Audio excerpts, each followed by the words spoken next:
अस्सलाम वालेकुम। आप news and views with Shahid Hussain देख रहे हैं। 6-7 बड़ी सिंध हाई कोर्ट से अहम खबरें हैं। मैं कोशिश करूंगा मुख्तसर तरीन वक्त में ये खबरें आपके सामने रखूं। एक तो गुजर नाले के हवाले से पहली बार एक बड़ा इंकशाफ, एक बड़ी रिपोर्ट जो है वो अदालत में पेश हुई है। इसके अलावा जो मामर यानी कि बुज़ुर्ग अफराद हैं उनके हवाले से कानून साजी हो चुकी है, लेकिन 7 साल से अमल दरामद नहीं हो रहा। उस पर सिंध हाई कोर्ट ने भरमी का इजहार किया है। और एक और ख़बर थी जिसमें कुछ अर्सा पहले आपने देखा कि गुज़श्ता साल जो तैयारा गिरा था यहाँ मॉडल कॉलोनी के इलाके में, वहाँ पर भी जो लोग थे मुतासरीन वो 1 साल से मुआवजे के लिए रुल रहे हैं, वो खबर है। और इसके अलावा लापता अफराद की बाजियाबी से मुतल्लिक और 3-4 बड़ी अहम चीज़ें गोश्त की कीमतों के हवाले से भी है, वो मैंने आपके सामने रखनी है। और सबसे पहले जो मैं खबर रखूँगा वो ये रखूँगा कि जो जिना गार्डन में PIA का तैयारा हादसा हुआ था उसमें जो शहरी है मुतासरीन है वो 1 साल से वो मुआवजे के लिए रुल रहे हैं और साल गुजर चुका है, लेकिन उसके बावजूद उनको मुआवजा नहीं मिल रहा। उन्होंने बाकायदा तौर पर अब अदालत से रुजू किया है। एक खातून की जानिब से कहा गया है कि जो कौमी एयरलाइन है यानी कि PIA है वो मुतासरीन से एक बांड जो है साइन करवा रही है, यानी कि हलफनामा एक साइन करा रही है, जिसके बाद उन्होंने उस जो इनका मुआहदा होगा मुस्तकबिल में, अगर कोई इस हादसे के हवाले से, पहले तो हादसा एक आम सा हादसा करार दिया गया है, अगर इसके हवाले से उस जो PIA का मुआहदा होगा उसमें उनका कहना है कि अगर कोई इंकशाफ होता है तो उसके बाद फिर मज़ीद कोई डिमांड या मज़ीद कोई चीज़ें आप नहीं कर सकेंगे, मुतासरीन नहीं कर सकेंगे। तो दरख्वास्त गुजारों का कहना है कि जो ये PIA का जो बॉन्ड का जो एक वो है तरीक़ाकार है उसको उन्होंने अदालत में चैलेंज किया है। और दरख्वास्त गुजारों का यही कहना है कि 1 करोड़ रुपए फ़ीकस अदा करने से जो है PIA इंतज़ामिया गुरेज़ कर रही है। और उसके बाद फिर हमने मुसलसल जो राब्ते भी किए, राब्ते करने के बावजूद मुतासरीन को रकम अदा नहीं की जा रही। ये खिलाफ कानून है, इसलिए इसके खिलाफ जो है कार्रवाई की जाए। अदालत ने एक तो एक दरख्वास्त पर फैसला महफूज किया और सिंध हाई कोर्ट का जो 2 रुकनी बेंच है उसने इससे मुताल्लिक इसी तरह की जो दरख्वास्तें थी उसमें अदालत ने जो है वो नोटिस जारी किए हैं, जिसमें PIA ने इस में भी वो यही वाली बात की कि मुस्तकबिल में हादसे से मुताल्लिक कोई इंकशाफ होता है तो उस सूरत में जो कोई मुतासरा शख्स होगा उस पर कोई जो है वो उससे कोई दावा दायर नहीं कर सकेगा, कोई दावा नहीं कर सकेगा, मुस्तकबिल में खिलाफ कोई PIA के खिलाफ कोई कार्रवाई नहीं हो सकेगी। और उसके बाद दरख्वास्त गुजार का कहना है कि अदालती हुक्म के बावजूद PIA 1 करोड़ रुपए फ़ीकस जो अदा करने से गुरेज कर रही है और उसके बाद ज़बरदस्ती जो है मुतासरीन से बॉन्ड्स जो है दस्तखत कराए जा रहे हैं जो कि खिलाफ कानून है। इनके जो PIA इंतज़ाम है इनके खिलाफ कार्रवाई को हुक्म दिया जाए, जिस पर सिंध हाई कोर्ट को 2 रुकनी बेंच ने भी वफाकी हुकूमत, PIA और दीगर हुकाम को नोटिस जारी करते हुए जवाब तलब किया है। एक अहम जो एक बड़ा मसला है लापता अफराद की बाजियाबी से मुतल्लिक है। एक बड़ी और अहम एक मैंने रिपोर्ट हासिल की है जिसमें अब तक सिंध के तमाम जो डिवीज़न हैं यानी कि सक्कर, हैदराबाद और मुख्तलिफ कराची, उसमें कितने शहरी अब तक लापता हैं उसकी तफसीलात मैंने हासिल की है। पूरी एक रिपोर्ट, एक जामे रिपोर्ट हासिल की है। उसकी तफसीलात मैं आगे चलकर आपको बताऊंगा, आज की वीडियो में नहीं बताऊंगा। लेकिन आज इसमें IG सिंध पेश हुए थे, इसके अलावा गुलाम नबी मेमन साहब भी पेश हुए, दीगर पुलिस हुकाम भी पेश हुए। जस्टिस KK आगा साहब ने एक मोहब्बत के अंदाज में, एक अच्छे अंदाज में IG सिंध की सजनेश भी की, दूसरे अल्फाज में कहें उनकी इज़्ज़त अफजाई भी की और उसके बाद फिर उन्होंने उनको इज़्ज़त भी दी। एक तो ये है कि जिस तरह उन्होंने कहा कि मुख्तलिफ रिपोर्ट्स आती हैं, रिवायती रिपोर्ट्स अदालत में पेश की जाती हैं और आप आंखें बंद करके उनके ऊपर दस्तखत कर जाते हैं। उसके बाद जब अदालतों में ये चीज़ आती है तो वो भी हमारे लिए एक बायस शर्मिंदगी होती है। तो आप किस तरह ये रिपोर्ट्स जो है वो साइन कर देते हैं और उसके बाद 4-4 साल तक एक तफ्तीशी अफसर लापता अफराद के बाजियाबी से मुतल्लिक जो केसेस हैं उसमें पैरवी करता है, लेकिन कोई खातिर खा पेशरफ्त नहीं होती। तो इनको तफ्तीशी अफसरान को तब्दील क्यों नहीं करते? उन्होंने IG सिंध को कहा कि आप अपने इर्द गिर्द यानी कि कमरा अदालत में जो मौजूद लोग बैठे हुए हैं उनको देखें, इनके दिल रंजीदा हैं, काफ़ी लोग जो है वो दुखी हैं, परेशान हैं और उसके बावजूद इनके देखने में आया कि दिल जले हुए हैं, लेकिन उसके बावजूद पुलिस जो है शहरियों को बाजियाब नहीं करा पाती। तो आप इनका भी देखें, इनके जो लापता हैं शहरी उनको बाजियाब करा कर वापस लाएँ। अदालत ने कहा कि बिलाशुबा पुलिस और दीगर जो इदारे हैं वो अच्छा काम कर रहे हैं, लेकिन हमें तमाम चीज़ों का जायज़ा भी लेना है। और उसके बाद फिर दरख्वास्त गुजार के जो वकील थे कादिर हुसैन, उन्होंने कहा कि काफ़ी अर्से से पुलिस इसमें कोई कार्रवाई नहीं कर रही और हमें परेशानी का सामना है। तो उस पर अदालत ने कहा कि बहुत सारे लोग जो है वो खुद अंडरग्राउंड हो जाते हैं, ज़ाती दुश्मनियाँ भी हैं, अदालतों से भी मफरूर हैं, उसके बावजूद फिर वो गायब हो जाते हैं और फिर इल्ज़ाम आता है कि वो उनको लापता कर दिया जाता है। तो लापता हैं शहरी, लेकिन बहुत सारे लोग खुद भी जो है वो रूपोश है मुख्तलिफ़ कानून नाफिज करने वाले इदारों की वजह से उनसे छुपे हुए हैं। तो इसलिए हम तमाम पहलुओं का जायज़ा ले रहे हैं और इनको बाजाब कराने के लिए इक़दाम भी कर रहे हैं। और अदालतें इन दरखास्तों पर तकरीबन अब 26-27 केसेस ऐसे हो चुके हैं जिसमें वफाकी सेक्रेटरी दाखिला को अदालत ने ज़ाती हैसियत से तलब किया है 27 अप्रैल को सुबह 8:30 बजे, और तमाम केसेस को यकजा किया है। इस केस को भी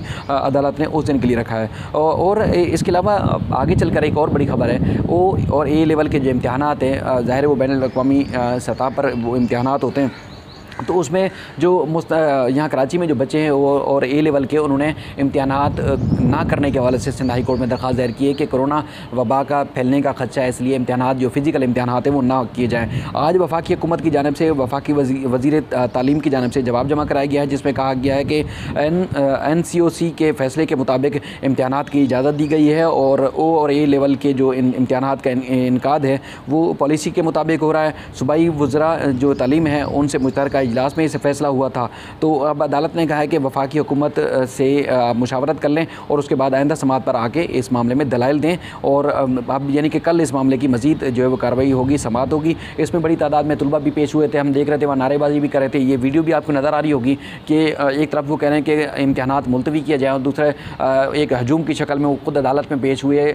पुलिस एहलकार उनको रोकते रहे कि नारेबाजी ना करें, हुल्लड़बाजी ना करें, लेकिन वो मुसलसल बग़ैर मास्क के आप वीडियो में देख सकते हैं कि वो नज़र आ रहे होंगे आपको। और इस तरह वो सारे जमा भी थे और वो चाहते हैं कि इम्तिहानात ना हो, लेकिन जिस तरह कोरोना SOPs की खिलाफ वर्जी कर रहे थे वो आपको वीडियो में नज़र आ रहा होगा। इसके अलावा जो बड़ी और अहम पेशरफ्त है गुजर नाले के हवाले से, गो के अवाम को कुछ नहीं मिल रहा, लेकिन मैं मुसलसल इस इशू को हाईलाइट कर रहा हूँ, जितना मुझसे हो सक रहा है मैं इसको सामने लाने की कोशिश कर रहा हूँ। एक एडवोकेट जनरल सिंध की जानिब से एक सिविल सूट में, एक ज़ाती हैसियत के सिविल सूट में तहरीरी एक जवाब जमा कराया गया है, जिसमें बताया गया है कि मुतासिरीन के मुआवजे के लिए 2500 जो चेक्स हैं वो तैयार किए गए हैं। 70% मकान जिनका मुतासर होगा उनको 15,000 रुपये माहाना उनको दिए जाएंगे। मुतासरीन को 2 साल तक माहाना 15,000 रुपये अदा किए जाएंगे। एडवोकेट जनरल की जानिब से कहा गया कि हुकूमत सिंध मुतासरीन को नया पाकिस्तान हाउसिंग स्कीम में मकान भी देगी और गुजर नाला जो है 80 फुट चौड़ा किया जाएगा और औरंगी नाला जो है 40 फुट चौड़ा किया जाएगा और दोनों नालों के अतराफ़ में 30-30 फुट सड़क तामीर की जाएगी, जो कि कुछ दिन पहले भी मैं आपको बता चुका हूँ वीडियो में। और उसके अलावा 5-5 फुट जो है वो चौड़ी फुटपाथें भी होंगी और दीवारें भी ऊंची बनाई जाएंगी और नाले गहरे भी किए जाएंगे। दरख्वास्त में ये भी जो सिंध हुकूमत का जवाब है उसमें ये भी कहा गया है कि औरंगी नाले की जो असल चौड़ाई है वो 300 फुट है और गुजर नाले की जो असल चौड़ाई है वो 210 है, लेकिन लोगों ने उसमें जो कब्ज़ा किया, आगे बढ़ते गए। उसके बाद फिर मुख्तलिफ इदारों ने लीज़ दी और उसके बाद अब नालों की चौड़ाई इंतहाई कम हो चुकी है। लेकिन अब का जो एक इनका मनसूबा है उस मुताबिक 80 फुट जो नाला गुजर नाला चौड़ा होगा और 40 फुट जो चौड़ाई होगी वो औरंगी नाले की होगी। ये अब वाज़े हो चुका है। अब इसके अतराफ़ में जो मज़ीद लोग परेशान हैं वो परेशान ना हों आज की इस खबर के बाद, क्योंकि काफ़ी तफसीलात जो है सामने आ चुकी हैं। जिनके लीज़ मकान आते हैं ज़ाहिर है वो केसेस की पैरवी कर रहे हैं, उनको वहाँ से रिलीफ ज़रूर मिलेगा कि जिस तरह गैर कानूनी तौर पर भी अगर लीज़ दी गई है तो उनको मुआवजा हुकूमत देने की पाबंद है। और उसके बाद फिर ये जवाब में भी आ चुका है कि नया पाकिस्तान हाउसिंग स्कीम के तहत उनको घर दिए जाएंगे और उसके अलावा जिनका 70% मकान टूटा है तो उसको जो है वो मुआवजा दिया जाएगा और 15,000 रुपये 2 साल तक मुसलसल दिए जाते रहेंगे।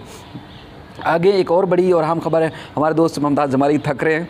ख़बर यह है कि कराची में गोश्त की जो कीमतें हैं उसमें मुसलसल इजाफ़ा हो रहा है और होता हुआ देख भी रहे हैं। अब जो मुख्तलिफ गोश्त फरोश हैं उन्होंने अदालत से बाकायदा तौर पर रजू किया है, जिसमें कहा गया है कि पुरानी कीमतों में गोश्त जो है वो नहीं बेच सकते, रमज़ान मुबारक में कीमतें जो है बढ़ाई जाएँ, मौजूदा कीमतों में कारोबार नहीं चला सकते। ये सदर जो मर्चेंट एसोसिएशन है उनकी जानिब से कहा गया है कि गाय का गोश्त 600 रुपये किलो, बकरे का गोश्त जो है वो 1100 रुपये फ़ी किलो बेचने की उन्होंने कहा कि हमें इजाज़त दी जाए। कहा गया है कि 5 सालों में गाय और बकरे की कीमतों में जो है गोश्त की कीमतों में जो इजाफा होता गया है, लेकिन उन्होंने तय नहीं किया। और इसके अलावा ज़िली इंतज़ामिया जो है वो दुकानदारों को भारी जुर्माने कर रही है। कभी दुकानदारों को थाने में बंद किया जाता है, गोश्त उठा कर ले जाते हैं। इस तरह एक्सपोर्टर्स जो है वो डॉलर में जानवर जो ख़रीद कर लाते हैं और जानवरों के एक्सपोर्ट होने में जो कीमतें हैं उसमें मुसलसल इजाफा हो रहा है और गैर कानूनी मिज़बाखानों में प्रेशर गोश्त इस्तेमाल किया जाता है। लिहाजा कमिश्नर कराची को नई कीमतें मुकर्रर करने का हुक्म दिया जाए।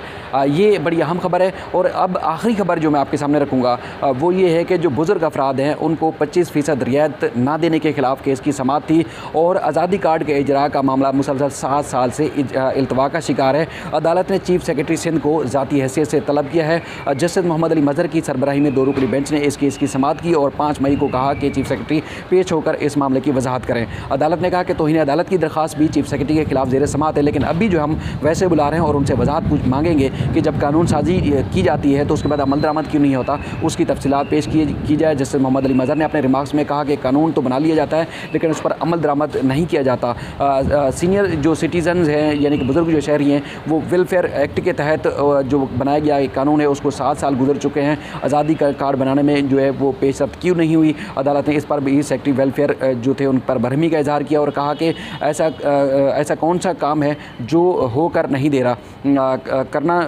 अगर कोई काम ये करना होता तो उसमें 1 हफ्ते में भी कर सकते थे। तो सेक्रेटरी वेलफेयर ने कहा कि हम नादरा हुकाम से मीटिंग हमारी हो चुकी है, मज़ीद पेशरफ्त के लिए वक्त दिया जाए। चीफ अदालत ने कहा कि लग रहा है कि सेक्रेटरी के ये बस की बात नहीं, 7 साल से ये मामला अटका हुआ है, कुछ नहीं हुआ। अगर अब नहीं किया तो इसलिए मज़ीद भी ऐसा लगता है कि कुछ नहीं होगा, इसलिए हम चीफ सेक्रेटरी को बुला रहे हैं। और जब तक आज़ादी कार्ड नहीं बनेगा अमली तौर पर जो है वो कैसे अमल दरामद होगा, इसमें मामला कैसे होगा। तो अब अदालत ने कहा कि आप लोग ऐसे कानून बनाते ही क्यों नहीं जिस पर आप लोग अमल दरामद क्यों नहीं करते। ये बड़ी और अहम तरीन खबरें थी, मैंने आपके सामने रखी। उम्मीद करता हूँ ये खबरें आपको पसंद आएंगी। आप अपना ख्याल रखिएगा, अपने मुल्क का ख्याल रखिएगा, अपनी कौम का ख्याल रखिएगा। आप देखते रहिए news and views with Shahid Hussain.